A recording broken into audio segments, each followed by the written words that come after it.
Olá, pessoal. Estamos ansiosos pela live de hoje. Uma live muito especial com uma pessoa que a gente admira muito, uma profissional muito competente e humana. A gente segue ela nas redes sociais dela e para a gente é uma honra, um prazer enorme ter essa oportunidade de fazer a live com ela, né? É a nossa querida.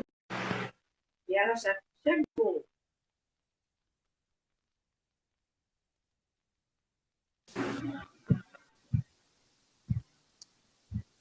Boa noite. Oi, boa Doutora, noite. Oi, tudo bem, pessoal? graças a Deus, que honra estar fazendo essa live com você. Eu não vou te chamar de senhora. Não, imagina só. Com você, assim, para a gente é um ícone, né? Como o doutor Érica, a doutora Fernanda. Então, assim, é um prazer imenso, imenso, imenso você ter aceitado o nosso convite. Ah, imagina, obrigada. Eu que agradeço pelo convite. É um prazer para mim também poder estar aqui conversando com vocês e conversando sobre, né, esse assunto que eu gosto tanto. Obrigada, Ai, obrigada mesmo. obrigada. A gente sabe que gosta pelo amor, pelo carinho, pela competência que você faz os vídeos, né? E tudo assim muito claro, né? E a gente sabe que tem muito para acrescentar nas nossas vidas e das pessoas que estão com a gente, tá? Ah, que bom, fico bem feliz. Doutora, vamos começar do começo. O que é a doença de Parkinson? Não, primeiro é a graduação da doutora. É assim, é porque a gente segue, né, tá? Nos conta sobre você. Ah, então, eu sou neurologista já, né, tenho enfim, eu fiz a neurologia, tenho mais de 10 anos ali de formação, e depois da neurologia eu fiz distúrbios do movimento, é, e daí eu fiz mais 2 anos depois da neurologia de distúrbios do movimento, né, dentro ali mesmo da doença de Parkinson, e segui nessa, né, no mestrado, doutorado, enfim, nos distúrbios do movimento, né? Aqui em Curitiba, no Hospital de Clínicas, né, sobre orientação ali do Dr. Hélio Teve, que foi meu orientador de tese, tanto na parte do fellow ali da especialização. E aí tem mais de 10 anos, então, que eu tenho me dedicado a cuidar de pessoas com Parkinson e de todas as suas famílias. Então, estou nesse caminho, assim, tem mais de 10 anos, vem desde a residência, né, que foi que na neurologia foi a sub-área da neurologia com a qual eu mais me identifiquei, e segui, e cada vez, né, nos últimos anos, então, aqui agora nas redes sociais, e realmente eu acho que nisso eu encontrei o meu propósito, né, de levar informação, de divulgar, de tentar amenizar um pouquinho das angústias, das dificuldades, mesmo à distância. Eu acho que a gente, né, eu imagino, eu entendo isso como o meu propósito mesmo, como um grande legado, e é o que me realiza muito. Acho que me identifiquei nisso. Ai, que bom, a gente fica muito feliz porque uma das dificuldades que a gente tem é encontrar pessoas que têm essa paixão não vou falar pela doença de Parkinson, mas pelo doente de Parkinson, né? É, é tão raro, né? Eu moro numa cidade de 400 mil habitantes. Eu conheço uma, que é a minha médica, né? Que é especialista em distúrbio do movimento. E, e assim, a gente chama atenção, um dos propósitos nossos, é chamar a atenção dessa nova geração para os doentes de Parkinson, principalmente para doença de Parkinson de início precoce. Sim. Que os jovens, não estou falando, eu que eu não sou jovem mais, mas os jovens, né, que têm essa patologia, eles sofrem muito, né, eu sofri muito, E a gente quer amenizar isso, né? Quer chamar atenção para o Parkinson precoce também. Sim, sim, eu acho que é bem importante. Acho que esse trabalho que vocês fazem também de divulgação, né, com toda essa informação, eu acredito realmente que a informação é uma grande aliada que nós temos para enfrentar a doença, né? Então, acho que todo esse trabalho que vocês têm feito também tem sido, assim, fundamental, sabe? Bem bacana mesmo. Muito obrigada, doutora. Bom, doutora, enfim, o que é desautonomia no âmbito geral? Então, no âmbito geral, assim, quando a gente fala em desautonomia, a gente está falando numa disfunção do sistema nervoso autonômico, né? Então, a gente tem o sistema nervoso autonômico e que ele regula várias funções do nosso organismo. Então, a gente tem ali tanto a parte de cardíaca, né, cardiovascular, a parte mesmo urogenital, a termorregulatório, desde respiratório, gastrointestinal. Então, o sistema nervoso autônomo, ele está no nosso organismo todo, né? Então, ele está conectado com o sistema nervoso central, ele é uma parte do sistema nervoso e que coordena várias outras funções, então desde, vamos dizer assim, batimento do coração, né, frequência cardíaca, coordena a contração dos nossos vasos, né, dos nossos vasos sanguíneos, então tanto para contração quanto para dilatação, e aí com isso regula a pressão arterial, então são várias funções que a gente tem, que são funções, de certa forma, vitais, que estão ali, fazem parte do nosso dia a dia,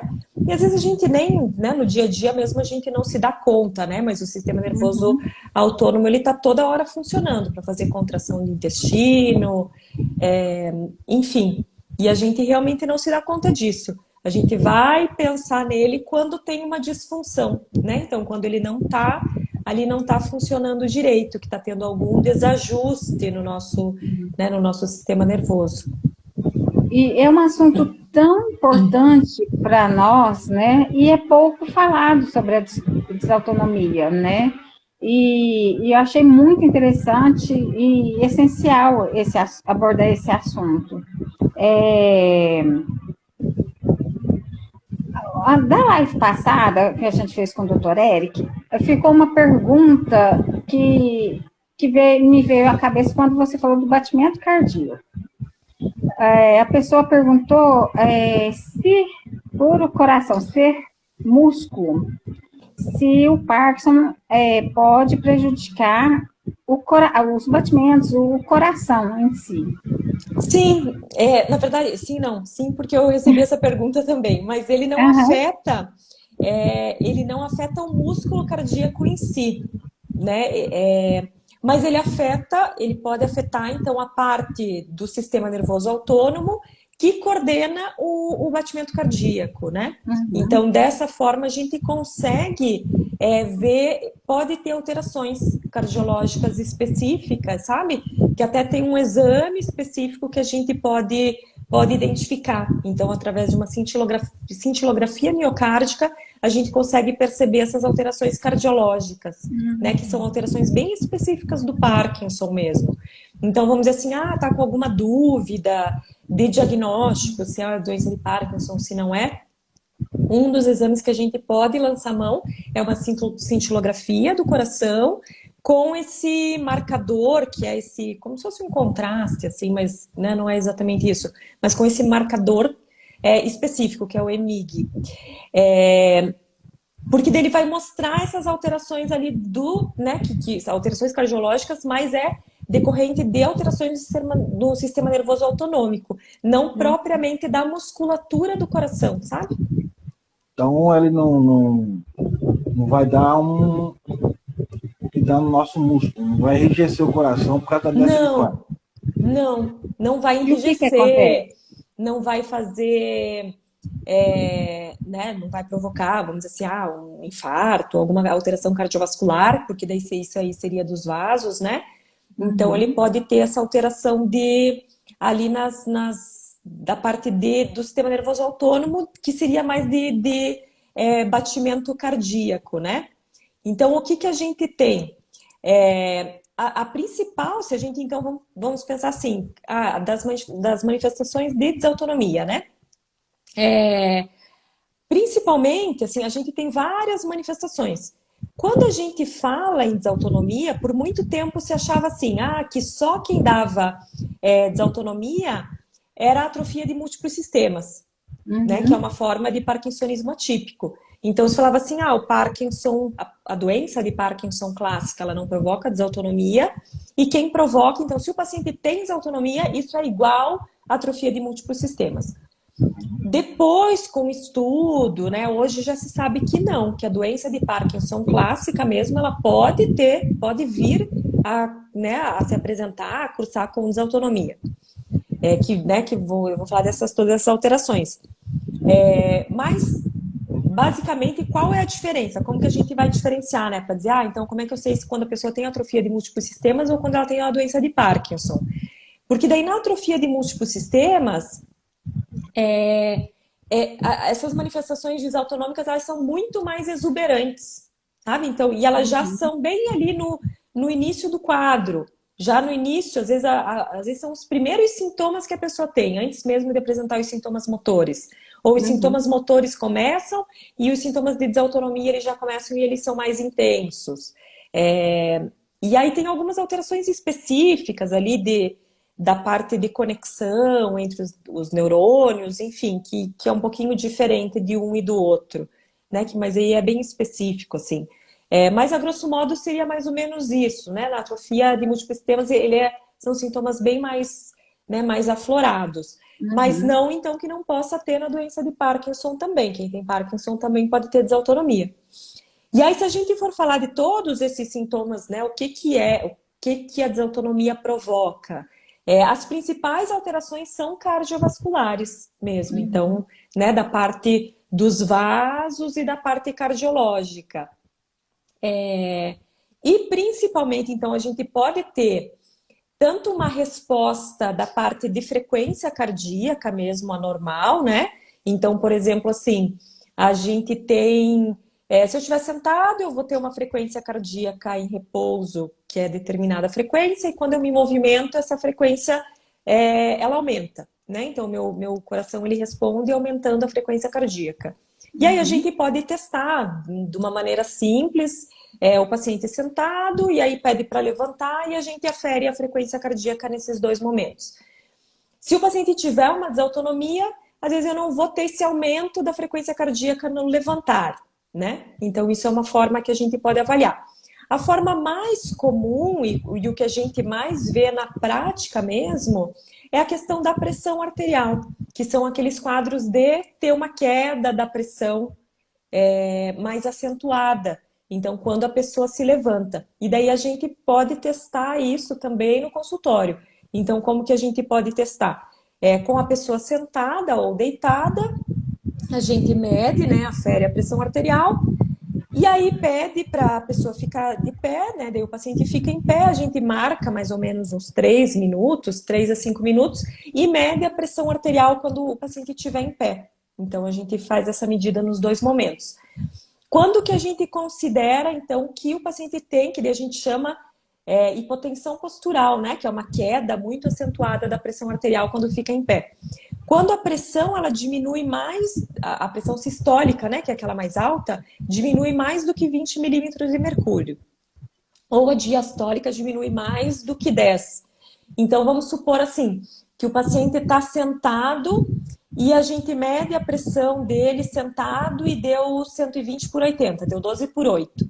Daí, quando ele fica em pé, a gente espera esses minutos, mede de novo. Aí vamos dizer que ao invés de ter de 12 por 8, ele vai para 9 por 7, 9 por 6, sabe? Então, do 12 foi para o 9. Quer dizer, né, de 120 foi para 90. Teve uma redução maior do que 20 milímetros de mercúrio. Então, até 20 milímetros de mercúrio é normal. Vamos dizer que diminuiu de 12 para 10, pode até ser normal, sabe? Mas aí diminuiu de 12 para 9, 12 para 8, sabe? Aí, quando a pessoa fica em pé, Daí isso aí a gente já fala que tem hipotensão postural. Então isso pode ser realmente provocado por uma disfunção do sistema nervoso autonômico. Porque quando a gente fica em pé, a resposta todo mundo tem uma queda de pressão, né? Independente de ter Parkinson ou não. A gente levanta, às vezes, né? A gente tá lá abaixado, levanta daquela meio que uma tontura, parece que a vista fica meio escura, né? Quando a gente levanta muito rápido. Isso é normal, então, né, todo mundo faz. Só que o que acontece? Os nossos vasos, eles se contraem rápido para tentar igualar a pressão, para tentar corrigir. Então, ela estava ali em 12/8, eu levanto aqui rápido, vamos dizer que ela baixa ali para 11/7, 10/7, mas os meus vasos se contraem, ela já corrige ali para 12/8 e eu fico normal. Por isso que a gente, né, conto ali 2, 3 segundinhos e já melhora. Mas aí quem tem Parkinson e que pode ter essa, né, disfunção do sistema nervoso autonômico, porque é o sistema nervoso autonômico que faz os vasos se contraírem. E aí como vai ter essa disfunção, eles não vão contrair. Né, eles vão ter uma demora para fazer essa resposta. E aí nisso a pressão ela vai ficar mais tempo baixa. E daí por isso que pode dar aqueles sintomas, né, de dar tontura, às vezes dá a sensação de desmaio, tem gente que desmaia, é decorrente disso, escurece a vista, às vezes daí isso pode levar à queda, que é o grande problema, né? E pode acontecer algum tipo de, assim, de perda de consciência ou confusão, assim, rápida? Pode, pode sim. Nesses minutos, que daí até o sistema corrigir, né? Vamos dizer assim, aí o vaso se contrair para a pressão subir e volta, às vezes tem alguns pacientes que ficam meio confusos, fica meio desorientado, assim, até, né, às vezes os familiares falam, olha, a gente chama ele nessa hora, ele não responde, porque pode acontecer, se for mais acentuado, porque tem pessoas, tem pacientes que é uma queda bem importante. Então, vamos dizer assim, de 12/8 vai para 7/4, sabe? Então, às vezes a gente... daí até pede, tem aquele exame que fica com o aparelho 24 horas por dia, né? O mapa, 24 horas. E aí, nisso, a gente observa ao longo do dia como que a pressão está se comportando. E às vezes a gente vê. E o mais comum é acontecer isso depois do almoço. Porque daí tem aquela coisa realmente que a gente está mobilizando a parte de sangue, o fluxo sanguíneo está indo para o complexo gastrointestinal, né, para fazer a digestão. E aí é muito comum, então, né, nesse período, depois do almoço, o paciente vira a ter essas quedas de pressão, ter a pressão ali mais baixa. E aí, às vezes, vamos dizer assim, vai, né, nisso que vai levantar, daí cai e ainda mais pode deixar a pessoa bem sintomática. Então, eu já tive até paciente que chegou, até tomando remédio mesmo para convulsão, porque, né, você achava que era convulsão, porque ele ficava totalmente, né, ficava bem fora do ar, assim. E aí a gente foi ver que era queda de pressão mesmo. Nossa. Por que na doença de Parkinson isso é mais comum? Ou não é? É mais comum por conta mesmo pela alteração patológica mesmo do Parkinson, né? Que faz a deposição da alfa-sinucleína ali. E ele deposita nessas células nervosas do sistema autônomo também. Isso pode ser, então, classificado como um sintoma do Parkinson, ou não? Um sintoma do Parkinson. Se acredita, inclusive, que comece por aí. Porque a ideia inicial, assim, se a gente for seguir ali os estágios de evolução, né? Que como a doença ela começa muitos anos antes da manifestação dos sintomas motores, ela começa primeiro nos nervos periféricos, então ela afetaria primeiro ali um plexo nervoso que tem no intestino, né, entérico, e o nervo vago, que é esse nervo que coordena, né, que é o grande chefe do sistema nervoso autônomo. E daí, depois que ele vai, vamos dizer assim, vai subindo. E vai subindo até chegar na substância negra. Daí, a hora que chega na substância negra, que começam os sintomas motores. Mas, então, o acometimento dos nervos periféricos, né? Que daí faz a deposição da alfa-sinucleína, ali dos corpúsculos de Levy,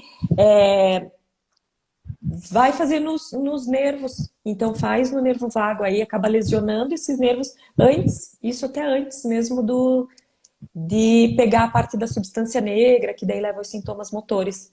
Então o processo é mais ou menos o mesmo, né? O processo que a gente chama patológico.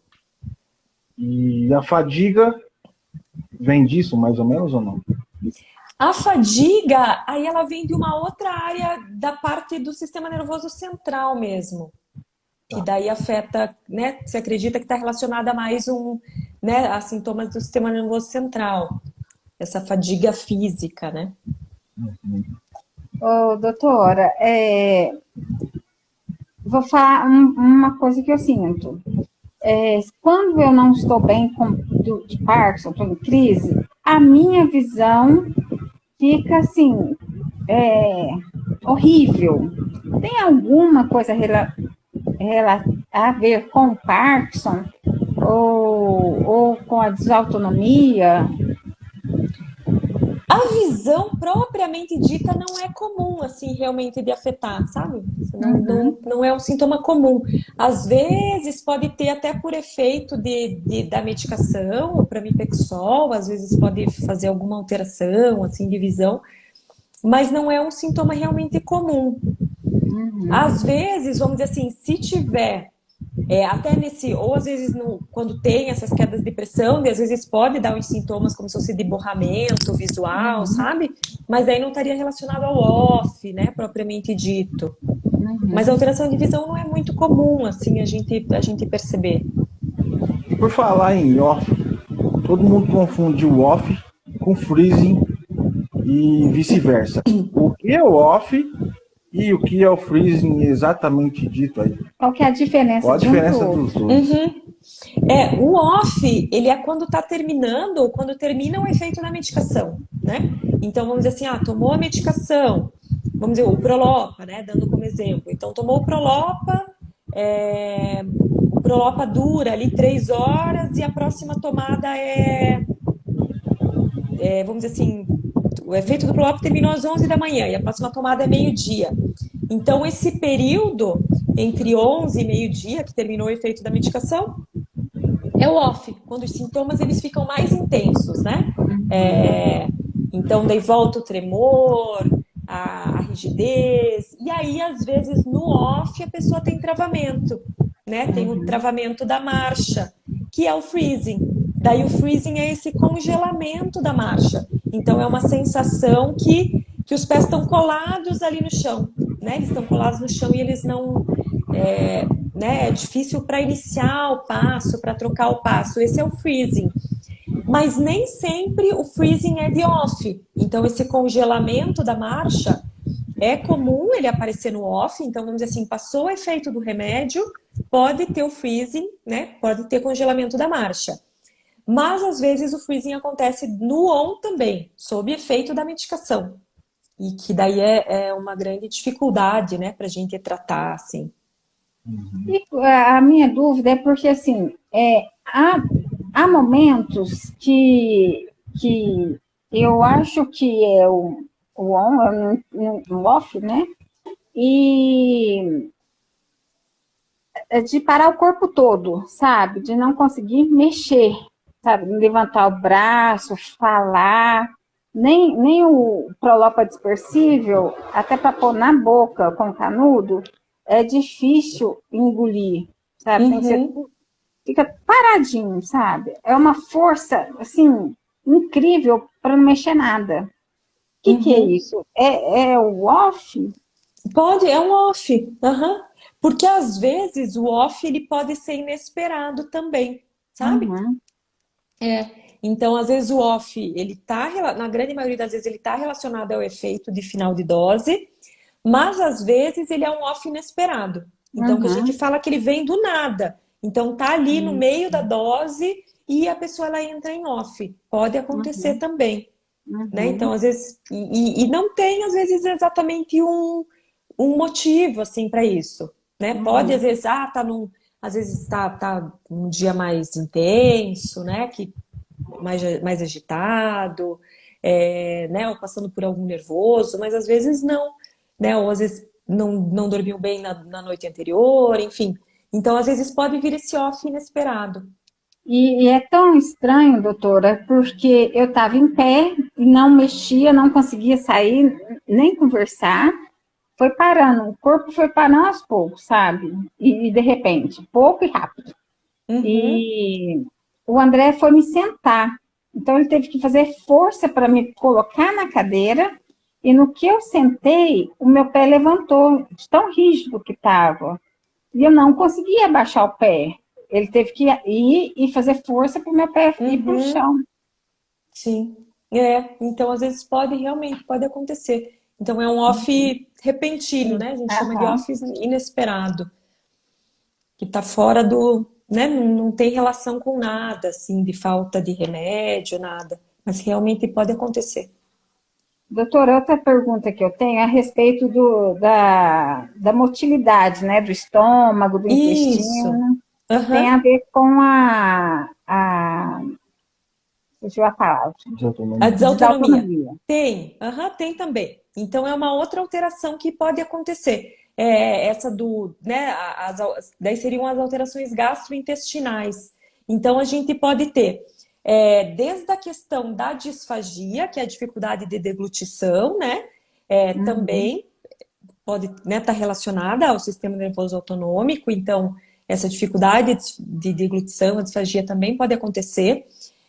E aí a gente tem duas alterações que são bem importantes, que é tanto a contratilidade do estômago, porque o nervo vago ele é responsável também por fazer a contração do estômago, e também pela motilidade do intestino. E daí isso leva a dois sintomas que são bem importantes, que são muito frequentes e acabam interferindo, inclusive, no tratamento. Uhum.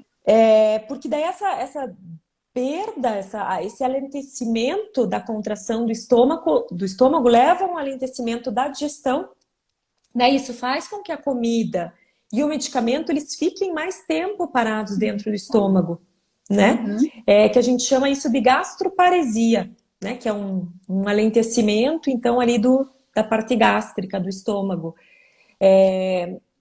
E aí, às vezes, principalmente para quem toma o Prolopa, né? Porque o Prolopa ele é absorvido no intestino, na primeira Uhum. porção do intestino.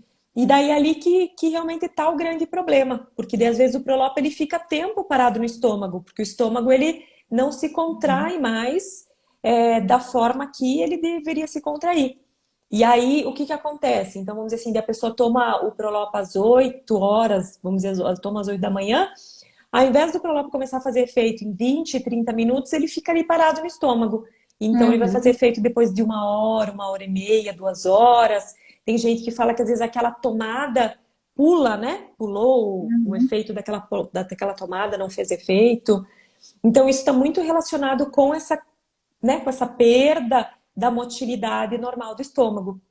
E que é decorrente, então, é uma disfunção autonômica.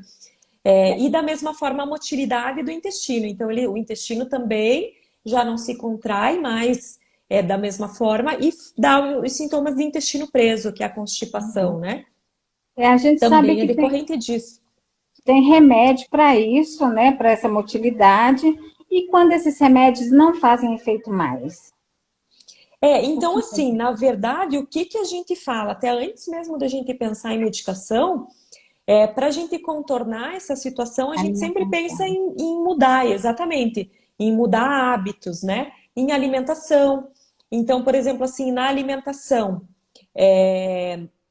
tanto alimentação, né, fracionar muitas vezes, então evitar refeições muito volumosas, é melhor fazer refeições em pequenas quantidades, nem que sejam mais frequentes. Isso também é uma estratégia que a gente usa, essa questão da alimentação, para evitar aquela queda da pressão que acontece depois das refeições, né? Uhum. Então, a gente fazer, né, essas refeições então menores, né, em menos quantidade, evitar carboidrato, evitar alimentos que demorem muito tempo para serem digeridos, né? Então, a gente sempre fala, o acompanhamento junto com a nutricionista é importante, porque às vezes a gente adequa a dieta, né, para Uhum. usar alimentos que sejam nutritivos e que tenham né, que sejam mais facilmente digeridos. A questão da alimentação, até o pessoal está comentando, a Cris está comentando aqui também, para tentar a tomada da medicação de estômago vazio, né? Idealmente, então, vamos dizer assim, principalmente o Prolopa, né? O Prolopa, então, né, o Carlos Henrique está perguntando, sempre longe das refeições. A gente toma o Prolopa ou 30 minutos antes, ou se for depois da refeição, 1 hora, às vezes até 1 hora e meia depois da refeição. Então, vamos dizer assim, eu sempre, quando eu vou, por exemplo, assim, vou passar o Prolopa para o paciente, eu sempre questiono, faço todo o script do dia dele para saber quais são os horários das alimentações, para a gente adequar o Prolopa para a alimentação. Então, a gente vai... toma café da manhã às 8, a gente deixa o Prolopa às 7h30 ou às 9, 9h30, sabe? Porque se tomar junto, ele não vai fazer efeito, né? Vai ficar ali... tem até uma imagem que é clássica, assim, de um artigo que foi publicado de uma endoscopia e que foi feita essa endoscopia horas depois da pessoa ter tomado a medicação e o comprimido estava intacto lá no estômago, assim. Olha. Estava lá parado, intacto no estômago. Então, de fato, ele fica ali parado. Por isso que a gente... Então né? não é que não faça efeito, ele Ele trava não é ali, fica ali. absorvido, ele fica ali. Entendi. Ele não chega no intestino, né? Então, ele não é absorvido. Não é que realmente, né? Às vezes as pessoas, minha doença evoluiu e o remédio não está mais fazendo efeito. Mas às vezes é uma questão da alimentação. Então, às vezes a gente dá uma melhorada na alimentação, cuida disso, de tomar o remédio, o Prolopa principalmente, os outros, né, no geral, não tem problema. E ajusta a alimentação para que tenha, né, para usar alimentos que tenham uma mais fácil digestão. A questão da atividade física também melhora a contratilidade do estômago, melhora a contratilidade do intestino. Então, vai melhorar a gastroparesia, vai melhorar a constipação, né, a questão do exercício físico, né, evitar a imobilidade. Né? Porque tanto a gente pensa, se a gente ficar parado, a parte de músculo, né, vai travar mais. Mesma coisa com o estômago e o intestino, né? Eles vão ficar mais lentos. Então, o movimento também ajuda. Para o intestino, especialmente, né, para o intestino preso, hidratação, né, bastante hidratação. Então, são medidas que a gente, né, que a gente costuma usar para a gente melhorar. Então, aqui a alimentação não interfere na ação do pramipexol, principalmente no Prolopa mesmo, né? Que precisa ali estar ser absorvido na primeira parte do intestino. Então, ele precisa chegar lá. E ele precisa chegar lá sem comida, né? Porque daí, se ele chegar lá junto com proteína, principalmente, eles passam pelo mesmo canal para ser absorvido. Daí, a proteína vai e o Prolopa fica. Tanto que a alimentação é importante, né? Para todo mundo, né? Mas principalmente para a pessoa que toma Prolopa. Sim. É aí que dizem que, segundo os estudos, né, que 30% mais ou menos entrando junto, 30% da levodopa vai embora. Junto com proteína. Não é absorvido. Então, e às vezes a gente mudando, isso já consegue, né, já consegue melhorar. Então, são alguns cuidados assim que a gente tem que ter, né? Para o intestino preso, então, também, né? A alimentação é super importante, a questão das fibras e da água também, né? Hidratar sempre, hidratar bem. Ô, doutora, eu já ouvi as pessoas falando que tomar suco de laranja ou alguma coisa cítrica junto com Prolopa faz ele ter o efeito mais rápido. Isso é provado cientificamente? Não, com suco não. É só, na verdade, a gente fala para evitar a proteína, né? Mas não que vá melhorar a absorção. Às vezes, vamos dizer assim, alguma coisa mais ácida, ele vai melhorar a digestão, né? Ele pode melhorar a digestão e daí, melhorando a digestão, a gente tem uma melhor absorção do Prolopa. Seria um ganho indireto, né? Mas pela melhora da digestão. Não que o ácido vai agir em cima do Prolopa mesmo, sabe? E a bebida alcoólica com Prolopa? Ou com a doença de Parkinson? A bebida alcoólica, assim, na verdade, não tem... É mais com as...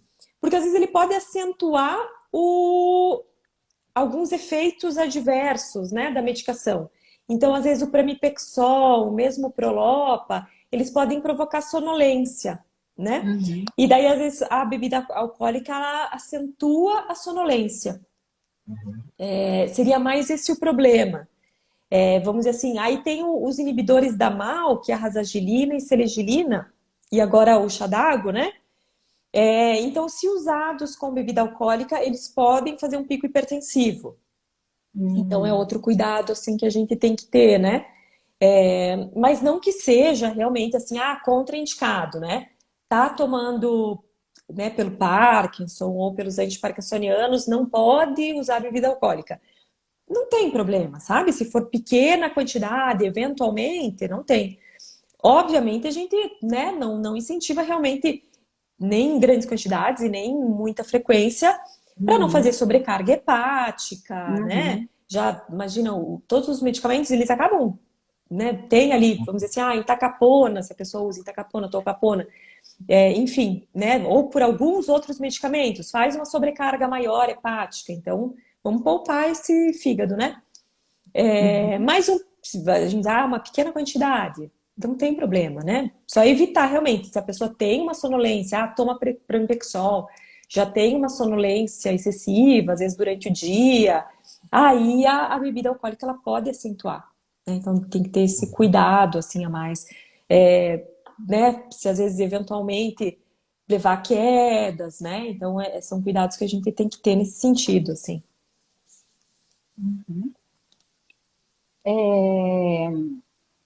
Alguma dúvida, André? Eu falo, sabe, doutora? O meu Facebook aqui, o meu Instagram que parou. Eu acho que o pessoal tinha perguntado aqui, deixa eu ver se eu consigo Sim, por voltar, se favor. podia diluir o Prolopa na água. Então, tem um Prolopa que é específico para diluir na água, né? Que é o dispersível. O restante, a gente orienta que tome sem diluir, né? Sem macerar, sem quebrar, sem mastigar, para não reduzir ali o efeito dele, né? Então, pode até quebrar ele, partir em quatro, porque ele já vem sulcado para isso, mas não triturar ele. E aí, se for realmente, só consigo tomar se for diluído, daí o ideal é usar mesmo o Prolopa dispersível, que ele foi feito para isso, né? E a duração, o tempo de duração do dispersível é o mesmo tempo de duração do BD, por exemplo? Não, ele é mais curto. O dispersível dura em torno de 1h30, mais ou menos. Ele Ele é age bem mais rápido e rápido. acaba mais rápido também, né? Ele começa o efeito em 10 a 15 minutos e dura 1h30, mais ou menos. Ele é E mais para um socorro, né? então, isso eu ia perguntar. Ele não deve ser tomado assim, diariamente, né? Porque senão a dosagem de Não, colopa vai ser grande, né? daí a dosagem é grande, porque se fosse ver para usar só ele, a pessoa teria que tomar de 2 em 2 horas, por exemplo, né? Pois é. Então a gente deixa para um socorro, para um congelamento de marcha. Vai sair, né? Tem alguma atividade externa. Ou às vezes de manhã, tem gente que às vezes acorda muito, muito travado. Daí a gente fala, toma um dispersível antes de sair da cama, a hora que sair da cama já sai bem. Né? Mas é mais para questões bem pontuais, assim. Bem pontual. E em relação à semana passada a gente falou com o Dr. Eric de sexualidade também. Quanto à sexualidade, vamos dizer, a desautonomia influencia também? Influencia também. Então, assim, daí é outro ponto ali que a desautonomia influencia. Que daí são as questões geniturinárias, né? Bem importante você ter falado disso aí, né? Porque é bem frequente também. Então, a parte sexual, né? De causar mesmo a disfunção erétil, pode ser da desautonomia. E a parte urinária também. Então, tem várias queixas urinárias que são de desautonomia, são sintomas de desautonomia. E isso acontece frequente, às vezes até em 70% dos pacientes pode acontecer. Então, tanto vamos dizer assim, aumentar a frequência urinária, né? Então, são sintomas que a gente fala até de mesmo irritativos, assim, né? A frequência urinária ela fica mais alta, então a pessoa às vezes tem que e várias vezes, né? Tem que ir toda hora no banheiro. E também outro sintoma da desautonomia em relação à urina é uma urge-incontinência. É aquela, né, como se fosse uma vontade muito rápida de urinar e que se não chegar em tempo no banheiro, às vezes até escapa, né? Então essa urgência urinária e ou mesmo a incontinência urinária são sintomas da desautonomia, porque eles vão interferir lá na contração do músculo da bexiga, sabe? E isso pode causar uma certa cistite fraca? Pode, se às vezes acontecer, porque às vezes tem uma contração inadequada e quando a pessoa urina, ela não consegue esvaziar toda a urina que tem na bexiga. E aí sempre sobra um restinho de urina na bexiga. E aí, nessas situações, essa urina que está sobrando ali na bexiga, ela pode, né, como ela fica ali parada, infectar, né, e fazer cistite, fazer infecção. Então, pode acontecer. Não é assim, vamos dizer assim, isso até é um parâmetro que a gente usa para diferenciar daí a doença de Parkinson com a atrofia de múltiplos sistemas. Porque, no geral, quando a gente tem esse acúmulo de urina na bexiga, acima de determinado valor, né? Isso aí daí fala mais a favor da atrofia de múltiplos sistemas. Então, em algumas situações, a gente pede para fazer um exame e medir esse volume, que daí a gente distingue, assim. Né? Até um pouquinho até é normal, mas acima de determinado valor, daí já fala a favor da atrofia. No exame de urina dá uma cistite e no exame de sangue não dá nada. Não dá nada, geralmente não dá nada. Só se for uma infecção muito, muito, muito grave, assim, né, para dar. Mas se não, o exame de sangue geralmente é normal. Em relação a um exame que geralmente... Bom, vou falar, eu fiz quando eu tinha 27 anos, que eu tive um problema na próstata, um aumento na próstata, né? Na prostatite, acho que foi. E o doutor, eu tava com problema de disfunção erétil. A gente foi, fez o exame e tudo, só que a testosterona não estava abaixo. Pode ser que seja a desautonomia. A Pode testosterona ser. pode estar certo, toda certinha, e a desautonomia ser o problema, então. Seu problema. Pode ser sim, Pode ser, porque daí O não é pessoal fala que é hormonal, né? psicológico. E falam que é psicológico, Aham. mas às vezes nenhum médico, talvez nenhum médico urologista saiba esse problema quanto Mas à é que às vezes desautonomia. é difícil para relacionar, né? Porque isso foi antes de começarem, né, os Os sintomas de sintomas Parkinson. motores do Parkinson, né? Sim. Daí realmente é difícil fazer essa relação, assim. Aí 10 depois, anos né? mais ou menos antes. Aí agora a gente, né, quando a gente para olhar de trás para frente, daí parece evidente, né? Mas às vezes é difícil fazer essa relação mesmo. Isso é muito importante porque isso destrói casamento, isso destrói muito Sim, sim. relacionamento, porque a mulher ou o homem pensa que o parceiro já não gosta mais e não tá mais afim da pessoa, e isso pode gerar uma separação, né? Sim. Ou briga, ou alguma coisa assim. Porque É, sempre eu vi uma coisa desse jeito. E não é, é só comigo, muitos amigos que eu tenho que tem Parkinson aí falam a mesma coisa e tal, que tá acontecendo isso. essa parte da disfunção erétil, né? Tem estudo assim que fala que acontece em até 80% dos pacientes, em 79% dos homens. Então realmente é Tem, muito frequente, né? E esses remédios, não sei o nome, para estimular, Ah, sim. Aham. tipo esse mais comum, nossa, Viagra? Viagra, O resolve? sildenafil, aham. Ajuda, ajuda sim. Sempre tem que ser Mas com tem algum orientação médica, né? Acompanhamento do tratamento uro, para isso? até para ver a parte cardiológica.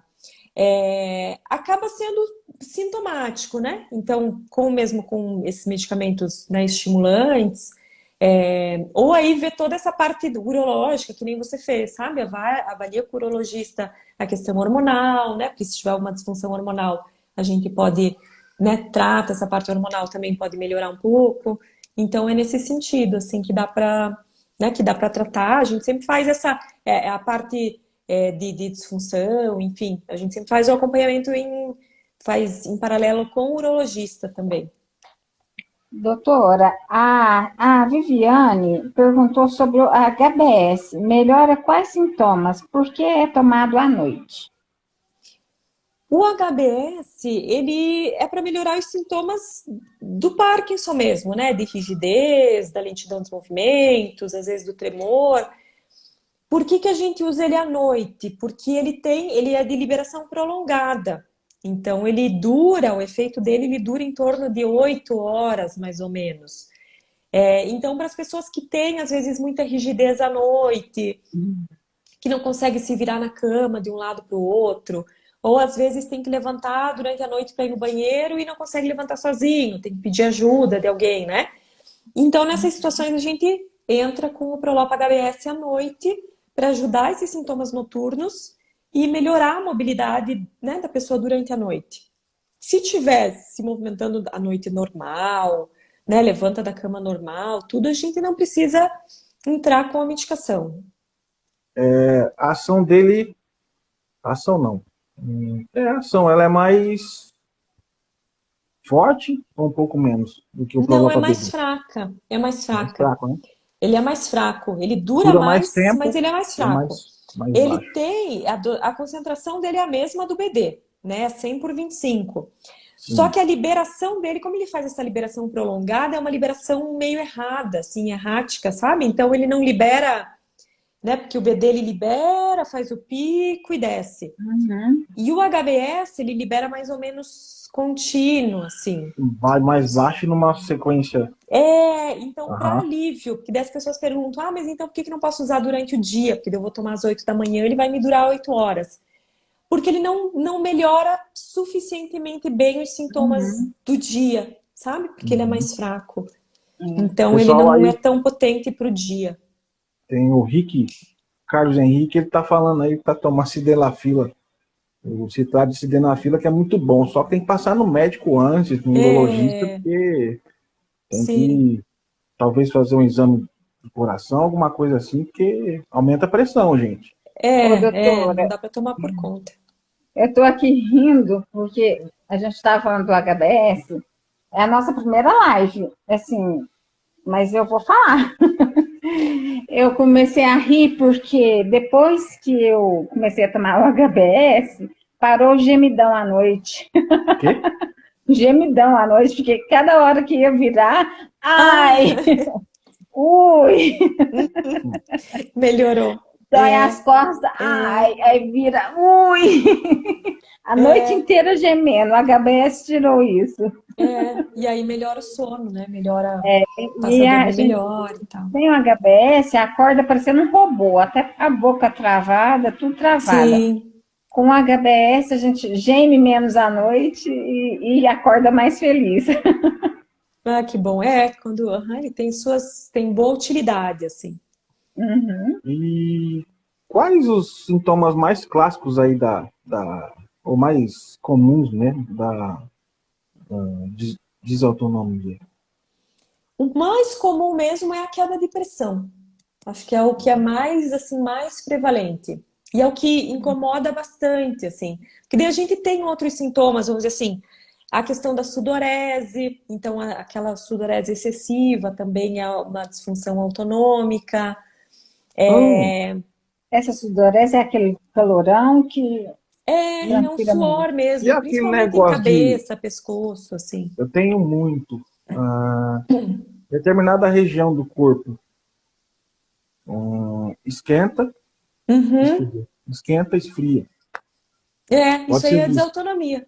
É de desautonomia. Então interfere ali no nosso centro de termorregulação, né? Mas o mais comum mesmo, de longe, e o que gera assim né, um desconforto no dia a dia, são as quedas de pressão. Uhum. Né? Isso aí acho que é um dos sintomas mais limitantes.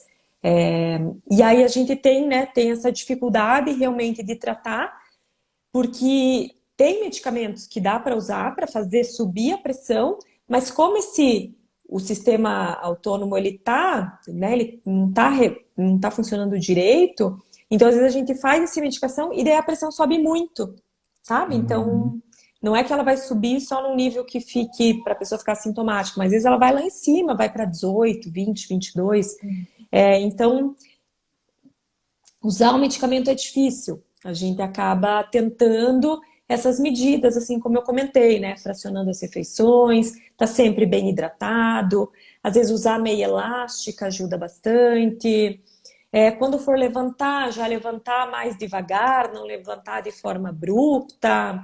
Às vezes levantar um pouquinho a cabeceira da cama ajuda, né? Colocar, às vezes, vamos dizer assim, um tijolo ali no pé da cama para ela ficar um pouquinho inclinada, 30 graus, ajuda a diminuir tanto as quedas de pressão durante o dia e os picos de pressão à noite, que também é né, outra alteração de desautonomia. Então a gente tenta algumas, né, todas essas medidas para deixar realmente o uso do remédio em última instância, né? A questão da paresia gastrointestinal, é Do isso? intestino, do estômago. O intestino estando cheio, a digestão lenta, isso atrapalha, interfere na pressão arterial?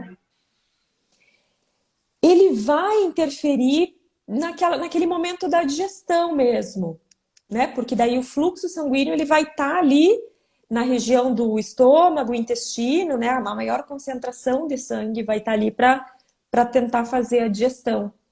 E aí, né, vai ter menos sangue, vamos dizer assim, né, no restante do corpo. Daí, quando a pessoa, né, vai levantar, acaba espalhando, né, mais ali o sangue, não faz esse enchimento adequado das veias para fazer esse controle da pressão. Daí, às vezes, pode fazer mais queda de pressão. Sim, mas estando o intestino cheio, não atrapalha a pressão, não. Não interfere na pressão, não. Não,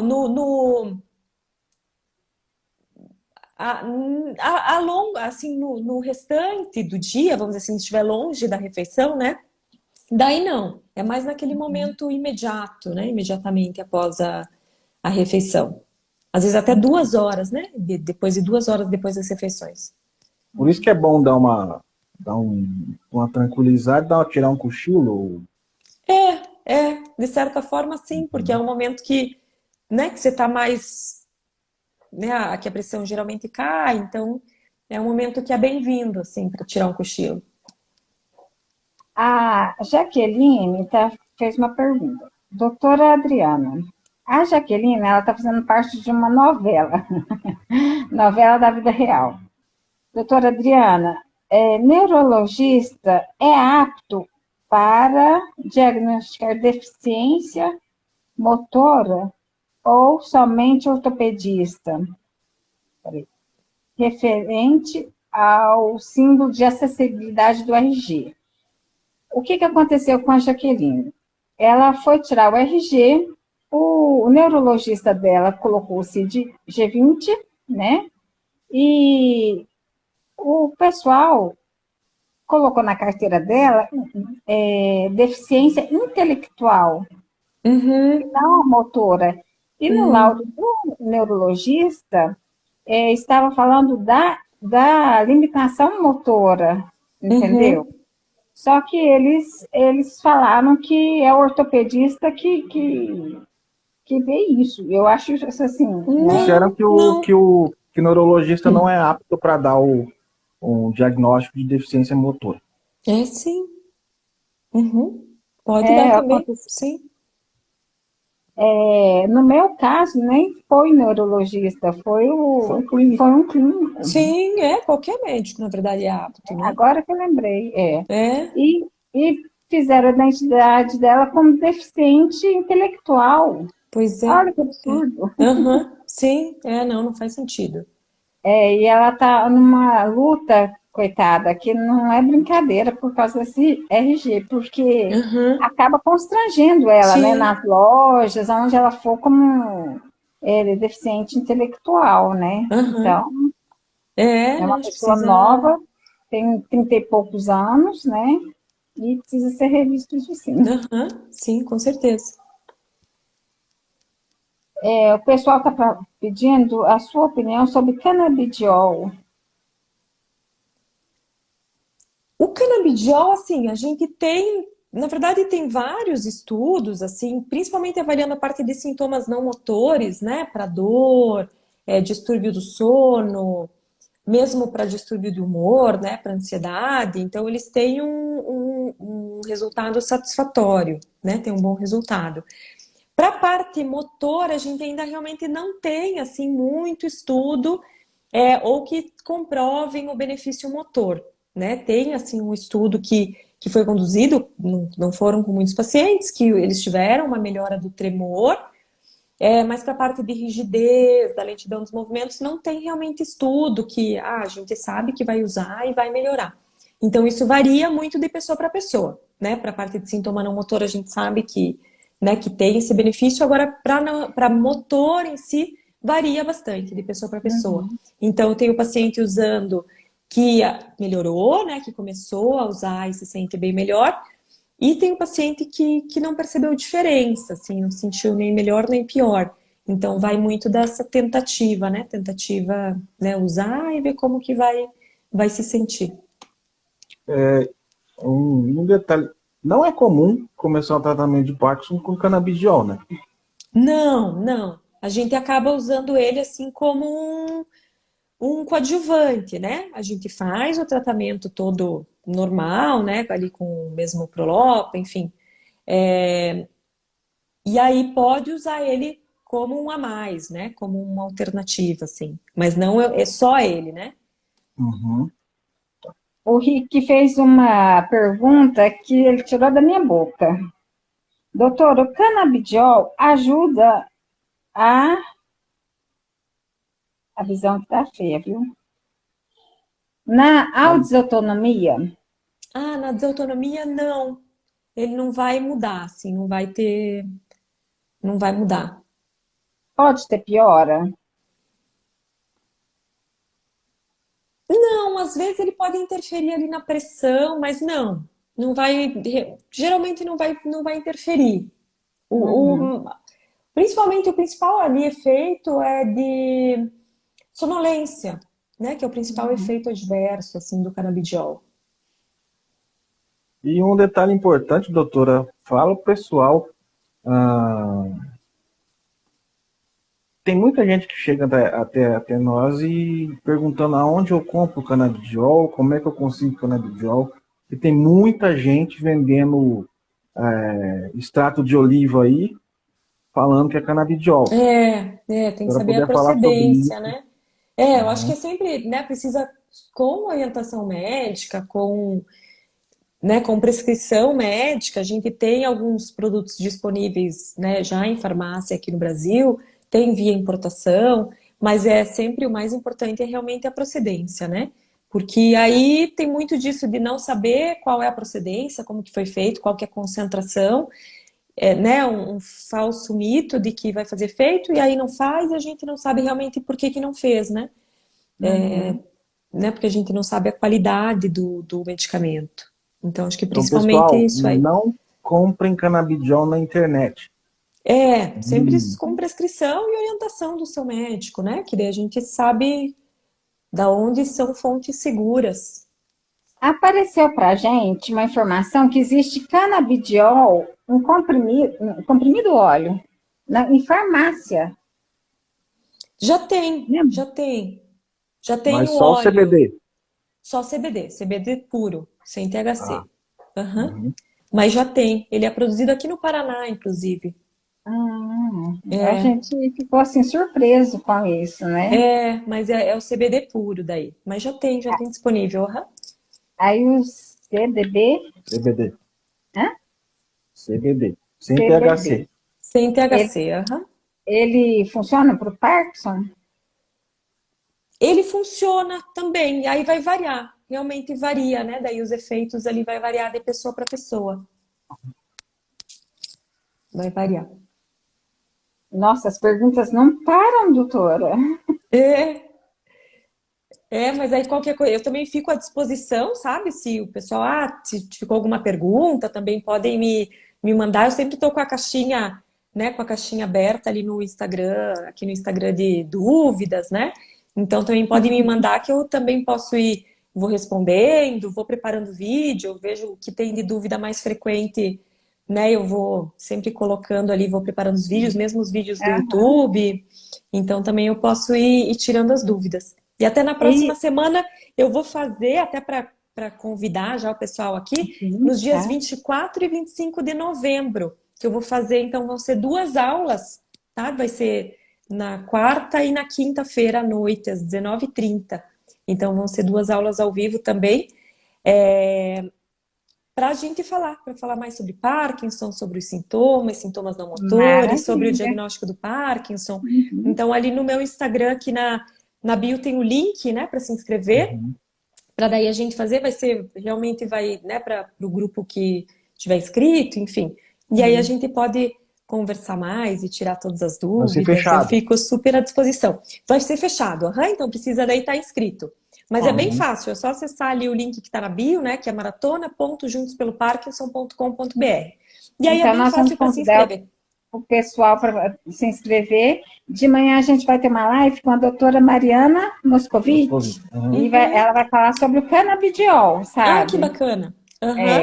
E à noite a gente vai para a reunião com você. Isso, para maratona do Parkinson. Para maratona. São os 2 dias. E a gente fica à disposição também lá para a gente conversar mais sobre o Parkinson. As meninas ficaram enciumadas que teve live de sexualidade masculina. E aí eu queria te convidar, assim, lá é para fevereiro, né? Tem um prazo para você organizar na sua agenda, se for do seu interesse, da gente fazer uma live sobre a sexualidade feminina também. Vamos sim. Vamos combinar. Bom. A gente coloca na agenda já para o ano que vem. De repente até em maio, que é mês das mulheres, né? Sim, como vocês acharem melhor. A gente combina, eu fico à disposição. Nós temos uma ginecologista que é espetacular também, ela é muito cabeça aberta, sabe? Ela fala muito do bem-estar da mulher, a sexualidade, né? Estar bem com o corpo, produz dopamina também, né? Então, assim, e ela é muito joia. Então, assim, fica para maio, pode ser? Pode ser, para mim tá ótimo. Vocês que mandam. E abril também. Abril é o mês da conscientização da doença de Parkinson. A gente vai promover bastante atividade aí e a doutora está convidada a fazer algumas coisas junto com a gente. Muito obrigada. Contem comigo. Quanto antes mandar as datas, melhor, que aí, sim, já vai se quem chega na frente escolhe as datas, né? Tá certo. Doutora, eu fico muito agradecida, nossa, explodindo de alegria mesmo de ter feito essa live com você, sou sua fã,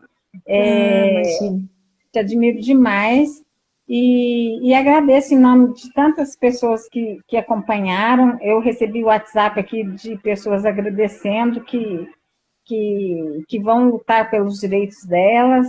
E deu uma injeção de ânimo, sabe? Não só na gente, mas nas pessoas que estão nos assistindo.